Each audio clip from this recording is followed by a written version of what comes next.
Just want to jump in and talk about continuous delivery in CircleCI. And you'll be able to see how CD, continuous delivery, and CI/CD are related to Kubernetes and how you develop applications and how you can think about your workloads and pipelines that deliver your changes to your Kubernetes environments. So first off, I just want to introduce myself. My name is Angel Rivera, developer advocate for CircleCI. If anybody wants to reach out to me after this presentation, you can reach out to me at Punk Data, and yeah, we can have conversations and discussions about anything you want, pretty much. So yeah, just take note of that and reach out if you have any questions or comments or feedback. So let's talk about CircleCI real quick. The company essentially is basically offering automation, right, for developers and operations teams to essentially take their code changes and package them up into whatever wrapper they need or binary or Docker image in respects to Kubernetes and deploy right those code changes in these Docker images or containers. The idea is for developers to make code changes and then just instantaneously or effortlessly deploy those changes right to whatever environments they're targeting, such as the staging, production, quality, whatever environment is. The automation is there to help you get this job done very quickly and as easily as possible. So a little bit about the company. It was founded in 2011. Currently, we're around 630 employees, and we've recently, this growth has occurred in recent year or so. Even through COVID, we were able to grow the company due to the fact that more developers are working from home and actually probably being a little bit more productive, right? Instead of having to commute into the office and such. We've seen our customers' builds, their productivity go up quite substantially, which I'll talk about a little bit later. In 2017, CircleCI had basically re-architected and built the platform up from scratch. And at that point, we were adding innovative kind of technologies such as containers. We actually started, or I should say, Docker images or containerized images, the capability for our developers to run builds in Docker containers instead of like a full-blown VM. So those are really innovative things back then, which actually are still very valid and relevant today. Currently, our customers are building in our cloud offering. Basically, they're building 3 million plus builds per day, and I think that number is actually even more now. But basically, that's how many workloads we're running on our cloud platform every day, and it's only growing from there. The platform is also framework agnostic, meaning you can pretty much run any kind of workload. If you want to run a COBOL workload or a Perl workload, JavaScript or Node.js, Go workload, Python, whatever you're running, our platform can support it, and we're pretty much kind of hands off and unopinionated on how you run things, because we understand not everybody runs workloads the same way, runs languages or frameworks the same way. So that's a really nice benefit of the platform. And then again, right, we're here to help teams build the software and more reliably and with a high velocity. So just wanted to share a quick little graphic of where kind of CircleCI sits in what we call the tool chain. So if you look to the left, we're sitting right where the developers are collaborating right on code. They're making changes, they're pushing changes up, following CI/CD practices, pushing changes up to their source control, shared branches, and then right in the middle. Well, let's go to the right. Right, where at the end of the day, we're the end goal is to get those changes out to folks in production, right, or environments in production, to your customer. And in the middle is CircleCI, and basically what we're doing is providing that automation to enable you to, execute, design and execute your continuous delivery pipelines. And right, we really share a common goal with the developer in the fact that we want them to get their changes out to their customers as quickly as possible. Here's another kind of graphic that will help maybe show how the different phases of the software development process. If you look into the blue circle there, it's more on the continuous integration side, right, where we're doing the business of building software around the code and collaborating around the code, making sure that things are actually running as planned or as designed. And then we're also the CircleCI circle there, right, is basically the platform executing all of the pipelines that are defined inside of the platform, making sure that your tests are being run, you're building your artifacts, you're maybe doing some compliancy checks, right, before the ultimate goal of deploying it to your runtime, right? So basically, that'll be whatever environment you're targeting. And some of the things that are happening here, right, are at the end of this deployment are monitoring, logging. You're also making sure that your application is essentially running as expected, and then also being able to identify any issues that are occurring. So again, CircleCI is there to help with that continuous delivery process, and yeah, it's a big mission critical element these days in most software development practices for many organizations. So I kept talking about speed, right, and velocity, and it's becoming more and more important that software development teams and organizations are paying attention to how fast they're getting their code changes from just that development phase of their SDLC all the way out to the production environments for their customers. And there's two factors, right? One is the time to deploy, which is how long does it take to push a change to your customers, and then the frequency of deployments, right? So how many times per week are you deploying changes to your customers? Now, CircleCI's cloud platform enables us to see how people are actually running workloads on the platform. This is done through a lot of metadata, right? So we understand how many different kinds of frameworks are being executed on the platform, how many maybe Docker images are being built in their CI/CD processes. We're never looking deep inside the code because we're not really interested in that. What we're interested in is just kind of like the system and how it's performing, so that we can maintain a high level of scale and performance for our customers, so that when they need that quick burst of execution for the pipelines, we're able to provide that. So we have some data based off of again some of the execution of workloads on the system, and what we're seeing is basically a dramatic reduction, right, of time to deploy. In the 5th percentile, most of our customers are deploying, from changing code to deploying within 30 minutes. And if you jump over to the 95th percentile, they're doing it in under 3 minutes. So that means they're doing smaller. Well, that indicates that they're building smaller or changing codes in small portions and then pushing those changes up, right, in smaller, I would say, volume. But they're doing it more frequently.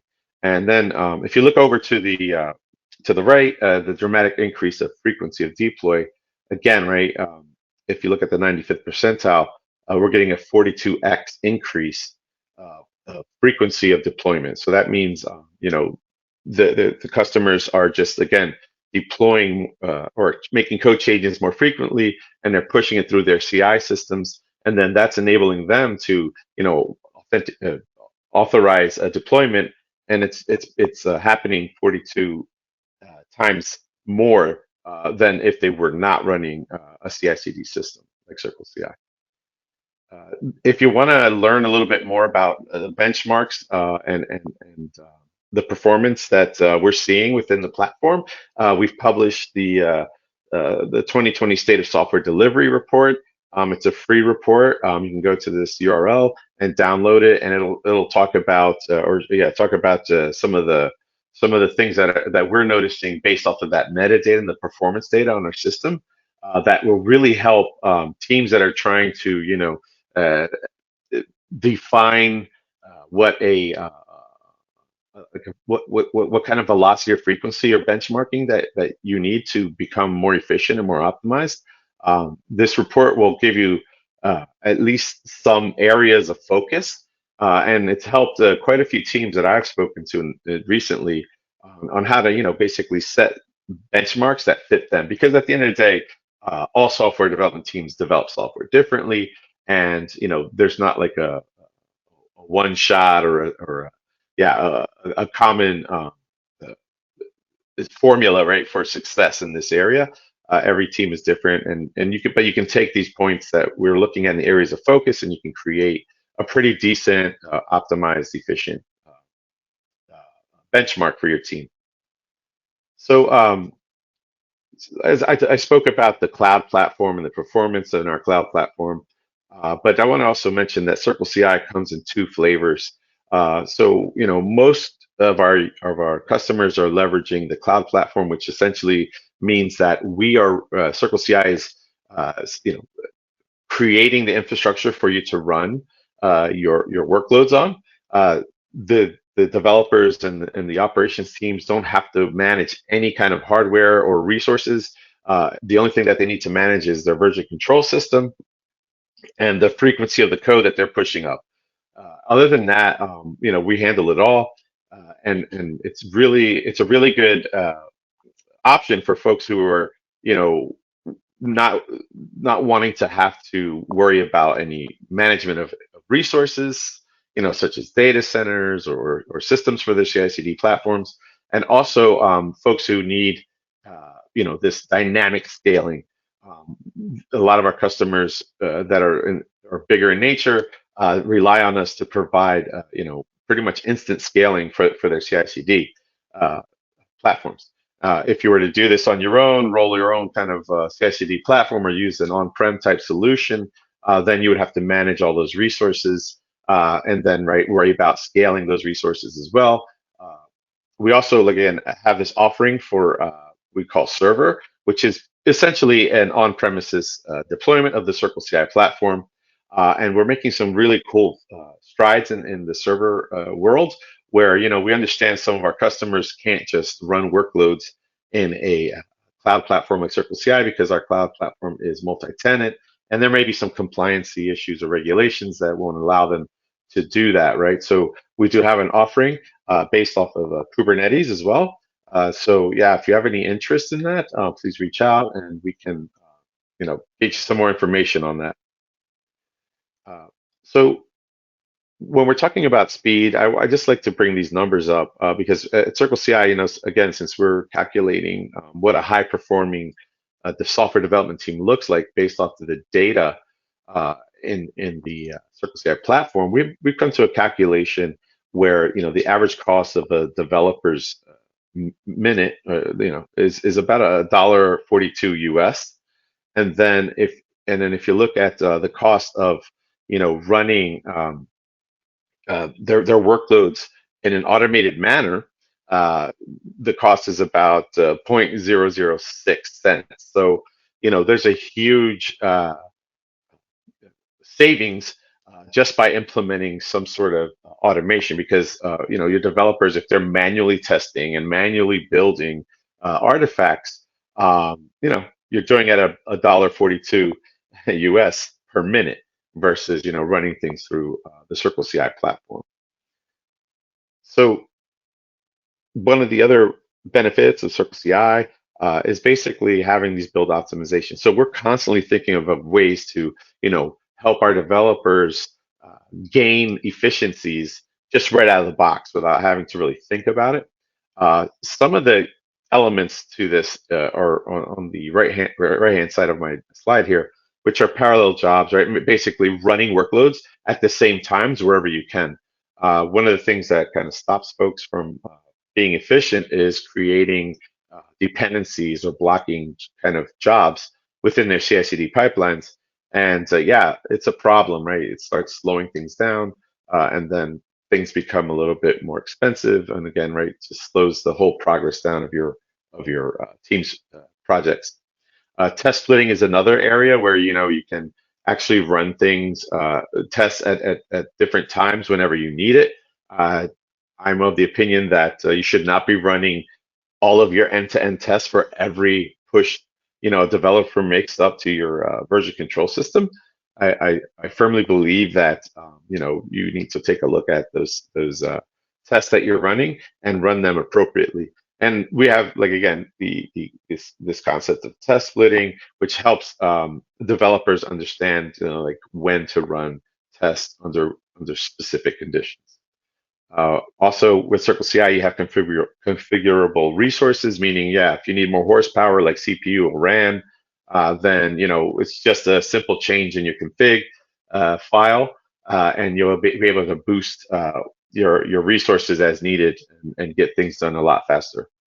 And then finally, we have this what we call custom caching, so that you're able to add more speed to your builds by not downloading all of the things, all of the dependencies that you need for your software needs. Instead, you're just downloading, caching what you have, and then downloading the updates or only the things that need to be changed. So some of the benefits, CircleCI is, we're a developer-centric or self-serve focused kind of shop. We provide a mechanism for developers to build their pipelines within code. So we call that configuration as code.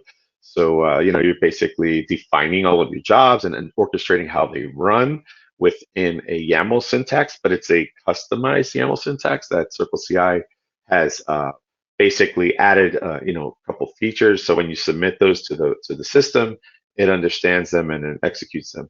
And one of the things that I want to call out here is we have this capability of what we call SSH, which basically lets you shell into environments on CircleCI. So wherever your builds are occurring, unlike other platforms out there, CI/CD platforms out there, once your build runs and fails, all you get is log files or some detailed, maybe observation tooling files, things like that. But with CircleCI, you can actually rerun those builds, and they will fail again. But this time you can run it with SSH, and then the environment where you ran it will stay alive. And this is really valuable, one of the most popular features, because as a developer, I really, really enjoy it when I can just go in to the system that is failing, and I can debug my code in that environment instead of trying to kind of debug in the dark with logs and trying to recreate the problems in an unknown or in a different environment. So if you're a developer and you're looking to debug your failed builds, use the SSH feature in CircleCI to get that done. Again, it's I think one of the most valuable features that we offer, and it's one of the most used for developers who are just trying to get things done. So CircleCI is very security conscious, and we take it very, very seriously. These are some of the certifications that we got within the United States. We're part of the FedRAMP program, where we've been authorized on FedRAMP, which essentially means if you're working for a government entity, you're able to purchase CircleCI right off the shelf instead of going through some arduous procurement process. I used to work in the federal government as a developer and as an IT manager, and I can tell you that trying to just buy software, even in emergencies, is really tough. You have to go through this procurement process, and it has to go through a bunch of certifications, and it takes months, even maybe years, to get stuff certified. But we've already done that. So now that we've done that, we're authorized for purchase by pretty much any government agency because we're on this FedRAMP. And then, of course, we've been certified for the European Union data privacy regulations, GDPR, and also the SOC 2 certification, right? So we've been meeting and exceeding all of these industry standards because we understand that our customers basically require this, right, for them to operate on our platform.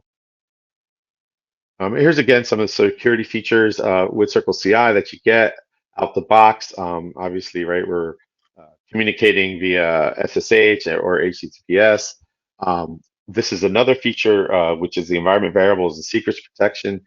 So basically what that means is when in your configuration, when you're building your pipelines, you're going to have to integrate right into things like AWS or GKE, or maybe even a Kubernetes cluster, and you have secrets that you need to kind of have in your config file. We can mask those for you and then save off the actual secret data into our platform very securely.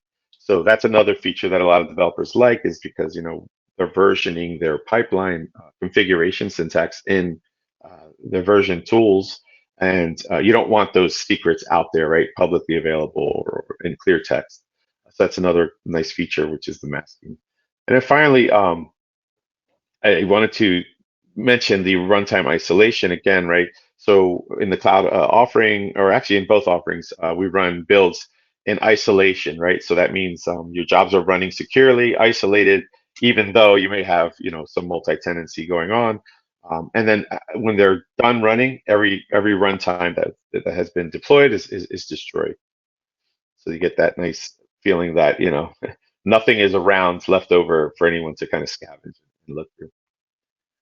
Next, I just really want to touch on. Angel, Yeah. Angel, Yes. we're about at our 20 minutes, so if you could summarize, that would be great. Yeah, no problem. So I'll just jump over to, what I wanted to talk about was, deployments, and we're all, wanting a happy path deployment where everything's successful. And essentially, the reality is pre-deployment results can be deceptive. And when deployments fail, they will fail unexpectedly, right? Especially if you have that happy path deployment mechanism happening.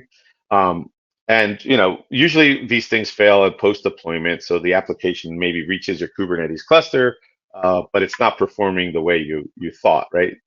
Some of the most common deployment failure reasons, right, are defective configurations, integration faults. So like maybe the system you're integrating with is not properly working at that time. Today we had an instance where GitHub was down for a few, and yeah, that's one of the kind of integration faults I'm talking about. And then finally, right, invalid credentials and authentication are a huge problem, and probably the most common for failure deployments. So obviously the answer is to test your releases prior to the final deployment, which I'm sure most folks are doing, right? And they're ensuring that once the builds are run through the CI deployment, their CI/CD pipelines, and they're deployed, the releases are actually tested. And once you do those tests, you'll have way more confidence in the application once, even before deploying, right, to production or whatever target environment.